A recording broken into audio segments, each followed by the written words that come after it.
வணக்கம். இன்றைய மாவட்ட செய்திகள். மக்களாட்சி வருது. நல்லாட்சினா எடப்பாடியார் தான். வாக்களிப்பீர் இரட்டை இலையே. தேனி மாவட்டம் ஆண்டிப்பட்டி வைகை அணை நீர்மட்டம் தொடர்ந்து குறைவதால் மதுரை, தேனி உள்ளிட்ட 5 மாவட்டங்களின் குடிநீர் தேவைக்கு சிக்கல் ஏற்பட்டுள்ளது. கடந்த ஆண்டு செப்டம்பர், அக்டோபரில் பெய்த பருவமழை, பெரியாறு அணை நீர்வரத்தால் வைகை அணை நீர்மட்டம் 70 அடி வரை உயர்ந்தது. அணை மொத்த உயரம் 71 அடி. அணையில் இருப்பில் இருந்த நீர் மதுரை, திண்டுக்கல், ராமநாதபுரம், சிவகங்கை மாவட்டங்களின் பாசனத்திற்கு தொடர்ந்து பயன்படுத்தப்பட்டதால் அணை நீர்மட்டம் வேகமாக குறைந்தது. பாசனத்திற்கு திறக்கப்பட்ட நீர் மார்ச் 20இல் முற்றிலும் நிறுத்தப்பட்டது. அன்றைய தினம் அணை நீர்மட்டம் 33.33 அடியாக இருந்தது. தற்போது இருப்பில் உள்ள நீரை இன்னும் சில வாரங்களுக்கு மட்டுமே குடிநீருக்கு பயன்படுத்த முடியும். கோடை துவக்கத்திலேயே வெயிலின் தாக்கம் அதிகம் உள்ளது. மழைக்கான சூழலும் தற்போது இல்லை. இருப்பில் உள்ள நீர் வெயில் பாதிப்பால் ஆவியாதல் அதிகரித்து நீர்மட்டம் தொடர்ந்து குறைகிறது. பெரியாறு அணையில் திறக்கப்படும் நீர் மிக குறைந்த அளவிலேயே வைகை அணைக்கு வருகிறது. போடி, கொட்டக்குடி ஆறு, வருஷநாடு மூல வைகை ஆறுகள் வறண்டு போனதால் அணைக்கான நீர்வரத்து இல்லை. இன்றைய நிலவரப்படி அணை நீர்மட்டம் 34.84 அடியாக இருந்தது. அணையிலிருந்து மதுரை, திண்டுக்கல், ஆண்டிப்பட்டி, சேடப்பட்டி குடிநீர் திட்டங்களுக்காக வினாடிக்கு 72 கன அடி நீர் வழக்கம் போல் வெளியேறுகிறது. அணையின் நீர் இருப்பை பொறுத்து சிவகங்கை, ராமநாதபுரம் மாவட்டங்களின் குடிநீர் தேவைக்கு கோடையில் திறந்துவிடப்படும் என நீர்வள ஆதாரத்துறை தெரிவிக்கிறது. தற்போது அணை நீர் இருப்பு மிகவும் குறைவாக இருப்பதால் 5 மாவட்டங்களில் குடிநீருக்கு சிக்கல் ஏற்பட்டுள்ளது. மதுரை மத்திய தொகுதி திமுக வேட்பாளர் அமைச்சர் தியாகராஜன் ஆரப்பாளையம் மந்தை தெருவில் வாக்கு சேகரிப்பில் ஈடுபட்டார். மதுரை மாவட்டத்தில் வேற எந்த தமிழ்நாட்டில் இருந்த எந்த மாவட்டத்தை விட மதுரை மாவட்டத்தில் தான் கொரோனா மேலாண்மை 2வது அலை சிறப்பாக நடந்தது. ஏன் சிறப்பாக நடந்தது என்றால், மே மாதம் நாங்கள் ஆட்சி ஏற்றது மே 7, 8. மே 25க்குள்ள ஒரு நாளைக்கு 1000 கேஸ், 1200 கேஸ் என்ற அளவுக்கு பயங்கரமாக பரவிடுச்சு. அப்புறம் அண்ணன் மூர்த்தி அவர்களும் நானும் அமைச்சர்களாக களத்தில் இறங்கி பல ஆய்வுகள் செய்து பல தகவல் தீட்டி பல முயற்சிகள் எடுத்ததனால் வேற எந்த மாநகரத்திலையும் மாவட்டத்திலையும் நடக்காதது மதுரை மாவட்டத்தில் வெறும் ஒரே ஒரு மாதத்தில் ஒரு நாளைக்கு 1250 என்றது ஒரு நாளைக்கு வெறும் 150 என்று கேஸை குறைத்தோம். அன்றைக்கு இருந்த பெரிய குறை ஆக்சிஜன். அதாவது நோய் பெற்றவர்களுக்கு ஆக்சிஜன் இல்லை என்றால் அவங்களால அந்த நோயோடைய வீரியத்தை தாண்டி வர முடியவில்லை.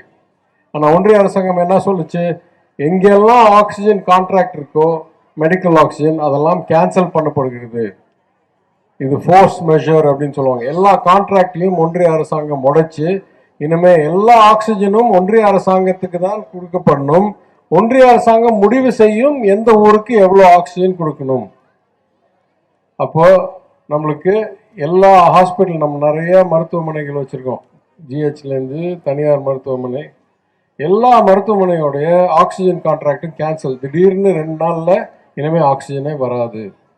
அப்போ எல்லா ஹாஸ்பிட்டலும் கூப்பிட்டு சொன்னாங்க, ஐயோ பெரிய பிரச்சனையாக இருக்குது, இங்கே இருக்கிற நோயாளிகளுக்கெல்லாம் ஆக்சிஜன் கொடுக்கலன்னா தவறிடுவாங்க.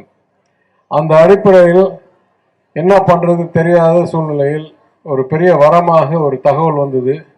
ஒரிசா மாநிலத்தில் மைனிங் கம்பெனியில் நிறைய அங்கே மைன்ஸ் இருக்கிறதுனால அங்கே ஆக்சிஜன், மைனிங் கம்பெனியோடைய ஆக்சிஜன், இது வரைக்கும் பயன்படுத்தாமல் இருக்கிற ஆக்சிஜன் ஒரு நாளைக்கு 80 மெட்ரிக் டன் வரைக்கும் உருவாக்கக்கூடிய ஆக்சிஜன் அங்கே இருக்குது.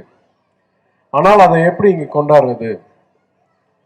அதற்கு பல முயற்சிகள் எடுத்து இன்றைக்கு தலைமை செயலராக இருக்கிற என்னுடைய முன்னாள் நிதி செயலராக இருந்த முருகானந்தம் ஐஏஎஸ் அவர்களெல்லாம் கலந்து ஒரு திட்டமிட்டு தினம் அங்கேருந்து ஒரிசாலேருந்து ரயிலில் ஒரு 60 லாரியை ஏற்றி அந்த லாரி ஒரிசாவிலிருந்து மதுரைக்கு வந்து ரயிலிலிருந்து இறங்கி பிரித்து எல்லா மருத்துவமனைக்கும் எங்கே கன்னியாகுமரி வரைக்கும் இங்கேருந்து ஆக்சிஜன் அனுப்பிச்சிட்டு இருந்தோம்.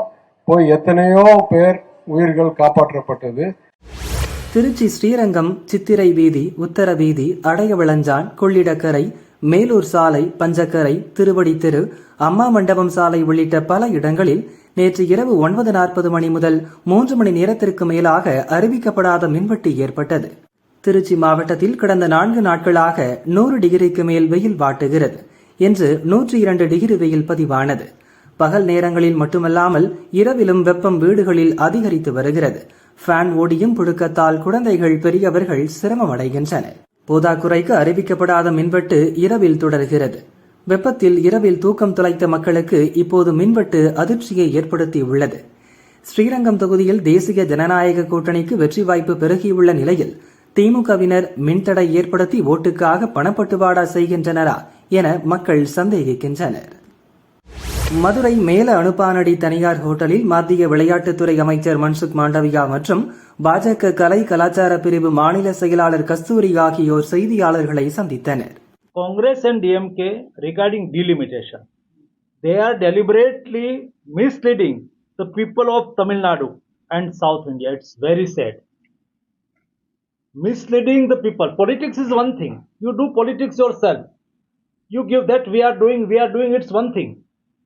But you are misleading. Actual and factual data. Factual information is not giving to our Tamil peoples. Is very sad. Under the proposed framework of the Modi government, southern state would have seen a massive increase in representation. Representation in increase. They told us our representation is go down, decrease, not decrease. It's an increase. Tamil Nadu seat could increase from 39 to 59. 50% seat is increased, 33% women reservation come. So the pro rata seat is increased 39 to 59. After delimitation, this could have increased to 195 seats, giving South India a much stronger voice in parliament. But Congress and DMK blocked this opportunity. Now it's an important story will be start. But Congress and DMK blocked this opportunity. Now, according to delimitation after the 2026 census, this is constitutional requirement. After census, delimitation will come. After the 26 census, Tamil Nadu would be left with only 29 seats out of 39. They are telling in Tamil Nadu peoples why they are misleading. They are misleading. Actual, it will be happen that Tamil Nadu would be left with only 29 seats out of 39. Similarly, Kerala would be reduced from 20 seats to just in 14. This is situations will come. At the time, he will tell that Modi government decrease our seat. Now Modi government is increase your seat. And they are misleading to Tamil Nadu peoples. That's not fair. In our democratic system, in this type of politics is not good. DMK and Congress have actually denied Tamil Nadu and South India their rightful representation. If they truly cared about the South, they would have acted decades ago. Instead, they are using misinformation to cover up their political failure. The truth is Congress and DMK are afraid. They are afraid that with more seats, more representation, and more women entering politics, their dynastic control will weaken. Dynastic control will weaken. So they are doing all things. Because DMK, family party, Congress Family Party, especially Tamil Nadu. Now, Tamil Nadu, 543 our total Indian Lok Sabha seat, 39 in Tamil Nadu. Total seats our representation in percentage 7.18%. 7.18%. Now, our delimitation proposal is giving 59 seats.